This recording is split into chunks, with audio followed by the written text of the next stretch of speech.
this video, I have a saying about giving a rat's ass that's kind of funny. That how can you give a rat's ass? The ass of the rat isn't yours to give, so let the rat keep his ass. Or you can pick up a rat in tandem to somebody else's ass first, and yes, you're giving a rat's ass. And if the other person wants to accept the rat ass first, to give a rat's ass, you're sort of offering up the rat's ass, and it's up to the other person if he wants to accept. So I'll have another saying too, that in some certain things, that if a rat's ass should really be offered or even given about a particular subject. So that's what I say about tolerance to a certain thing. You can say sometimes you give a shit. There's some and I also have a thing where I say there's certain aspects of giving a shit or giving a fuck. It's not that I don't give a shit or give a fuck. It's there's some aspects of giving a shit or giving a fuck that I don't give a shit or a fuck about. And at any given time, when and where should a rat's ass be given, or a fuck be given, or a shit be given, or even offered? You know what I mean? Alright, what's up, yins guys? Time for another video. Here's another thing I'm going to talk about here. Yeah, those brats of all ages, some of them you don't want to, you kind of feel bad calling them names because they're misled and very misled and maybe taken advantage by con artists that spout this crap and they believe this bullshit with their friends on the internet. I'm trying not to laugh here, but yeah, all those kids who are into the Aleister Crowley bullshit. I mean, different age groups. Yeah, just because you can't stand mommy and daddy, maybe they go to church and do the church thing, and then when they're home, they're entirely different people. Scream, swear, and chain smoke, or whatever the hell. Or if they don't, your parents don't do that, and your parents are very conservative, you want to rebel against mommy and daddy, rebel against religion, but by following that Aleister Crowley bullshit, nonsense. You can kiss my fucking ass with that bullshit. Because I know, yeah, you got a lot of hypocrisy religion out there, say on TV, the prosperity gospel, God give me this, God give me that, talking to you condescendingly, audience, clapping like baby seals. Maybe you don't like that or whatever. Yeah, and you have a right to question that, because, yeah, it is ridiculous. You got these ones out there saying God blessed them, acting like God blessed them, but no, God didn't bless them. They're damn liars. The people that cut them big checks and gave them money for those fancy cars and airplanes blessed them. They're damn con artists. And you get some of them that follow, yeah, you may have parents that follow them TV religions too. I feel bad about bashing a certain percentage of them too, because even though they'll watch that shit on TV and be condescending, right, you feel bad for some of them because they're being misled and conned. But anyway, I'm giving you a basic idea here, not to ramble off the subject, off topic, but I'm giving you an idea how this is relevant. Maybe you have some legit beefs with that kind of thing, but just because you have some legit beefs, yeah, and you do, yeah, a lot of us do. Yeah, I do, and just like anybody else. But I always say my one motto, yeah, far left can't stand me, but I'll lean right on a lot of things, but I'm aware that there's a far right somewhere that represents these preachers out there that think I'm going to go to, no matter how good I do or what good things that I do.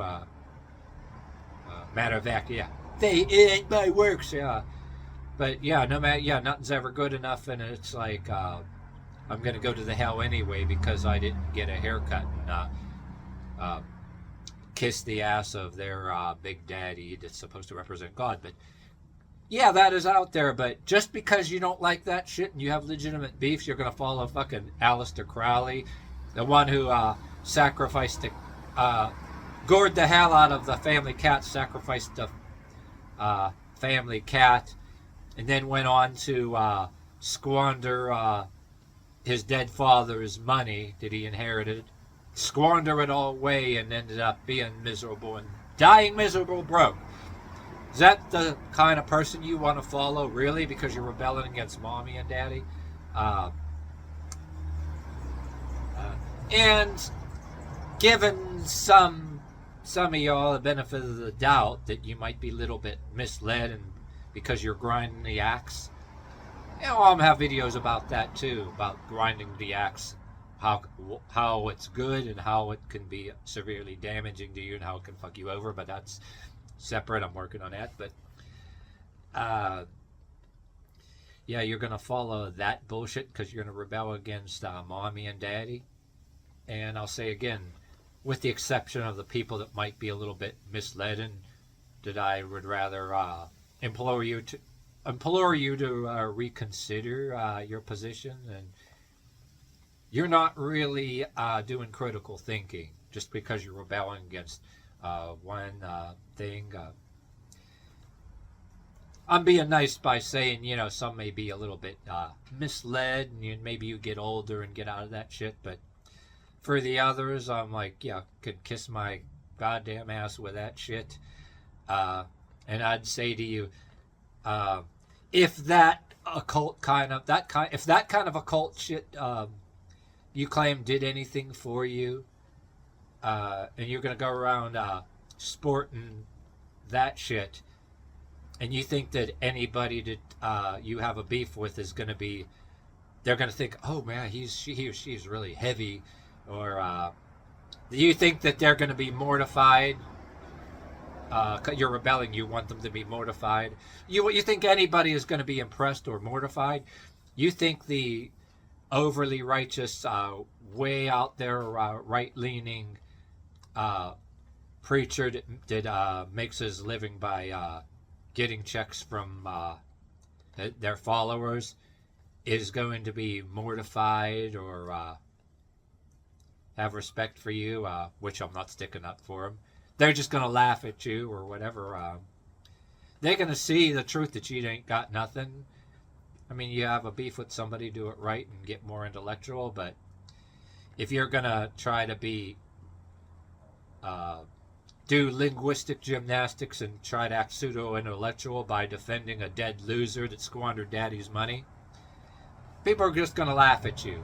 I'll just laugh at you, think, and hell, like I said, there's people out there that the real far right preachers, hey, some of them don't even give a damn about me. I'm aware of that. But yeah, I would say to you, get off the damn drugs, get out of mom and dad's house, get an income of your own and a lease of your own and a life of your own while you still know everything.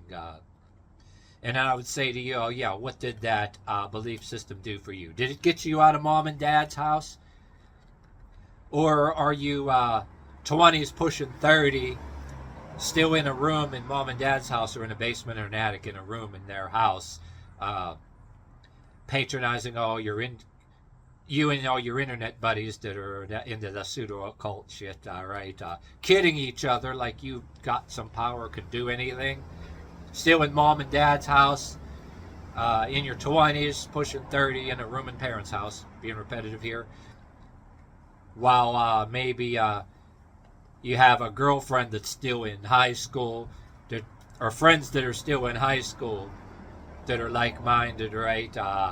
And you're legally furnishing them cigarettes and beer and smoking pot with them. Act like you got the world by the balls. And people that are only your friends until they're old enough and turn 21 that they can buy beer and buy cigarettes legally. How many of them are going to still be your friends, Or maybe you have a girlfriend that's still in school that's sneaking behind their parents' back to see you because you're furnishing them, getting them a weed and getting them cigarettes and beer illegally, and they're coming around and hanging with you, having an affair with you when their mommy and daddy think they're still in school. Oh, yeah. Yeah, really, yeah. And just because you know, maybe you know some of the truth in your own way, that not denying out there about the prosperity gospels and the people that condescendingly preach to you on TV. Yeah, even though you got a problem with that, uh, and how they claim, God bless them. Yeah, maybe that's true, but do you, did that, Aleister Crowley, horseshit, what the hell did that Aleister Crowley horseshit do for you? Did it get you out of your parents' house? Hmm. Still furnishing booze to your teenage girlfriend and seeing you while you're still in, well, when they think she's still in school, and yeah, you hanging with a bunch of friends when you're outside of the internet, away from your fake internet friends. Yeah, get a bunch of people having smoking that weed and going yeah, furnishing uh, booze underage. Yeah. So I seen shit like that in my time when I was younger, and the close exposure I ever had to it on the fringes, I walked the fuck away. That's why I never damn liked it. I was considered a square, and yeah, among the dregs or the losers or whatever they called in the 1980s, you didn't do any of that shit. You were a square, and of course, yes, over in the high school too, the preppies and the jocks, they snuck in there smoking pot and drinking and having wild parties too. Maybe they look down on you and they're no better. True, it's true. But you're going to take on a philosophy. You better look at yourself and say, okay, am I anywhere better off than I was when I first started following that shit? What did it do for me? Are you going to kid everybody else, all your rivals, or the people that, all the Christians you don't like or whatever? Or you really think you're fooling them by thinking you're really heavy and you have anything? They can see. That's just as bad as being the white or the black guy that's a pseudo gangster, or the white leftist pseudo gangster beta male that I did videos about. Drive mommy and daddy's Toyota Corolla, drive around acting like, the kind that knows that they're not really a gangster, but they'll settle for surrounding themselves with pseudo badasses or pseudo gangsters. Yeah, and you got to know the difference between the pseudo gangster, the fake gangster, or the pseudo badass, the one that acts like you're bad. Yeah, be the biggest. That's what some the black people coin as a punk ass bitch. You got to surround yourself with badasses or pseudo badasses and think that makes you a badass, and do that because you know you're not really a badass and you just settle for surrounding yourself with badasses. People with fake occult identities do the same fucking thing, totally pointless,